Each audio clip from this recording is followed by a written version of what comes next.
All right, today we're going to look at how we get from a force equation to an acceleration equation.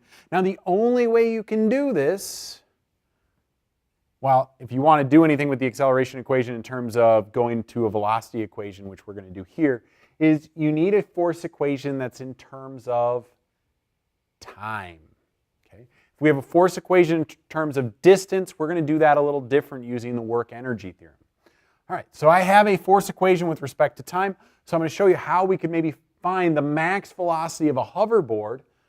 It's a prototype, so it's pretty heavy, at 20 kilograms, starting from rest and experiencing this force. What's the max speed of that hoverboard? You think, okay, max speed, that means I'm going to have to find the acceleration, set it equal to 0, find that time, and then plug that time into my velocity function. So that means I need an acceleration function and a velocity function to solve this problem. But all they've given me is a force function. So I'm going to show you how to get there. All right. So the first thing we want to do is draw a free body diagram.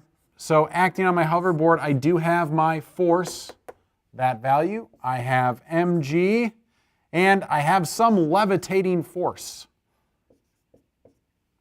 Okay, so there's some levitating force that's causing my hoverboard to stay afloat. Because it's floating, there's no friction. All right, awesome, there's no friction. So, how do I get there? Well, in the x direction, there is a force and it's unbalanced, so that means it will accelerate. This Newton's second law gives us a relationship between our forces and our accelerations. So I have this force equals mass times acceleration.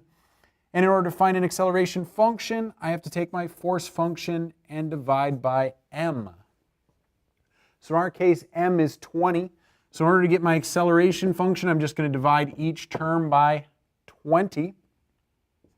So I get 0.1 plus 0.1 t squared minus 1 divided by 60 t cubed. Now, this force, I don't have it written up here, but I'm going to say this force is in newtons with time in seconds. So that makes my acceleration, because I used kilograms, in meters per second squared with time in seconds. In order to find my time, I'm then going to set this equal to 0 and solve for t. So a is equal to 0, and plug that in the solver on my calculator most likely. The time is going to come out to be 6.2 seconds. Okay.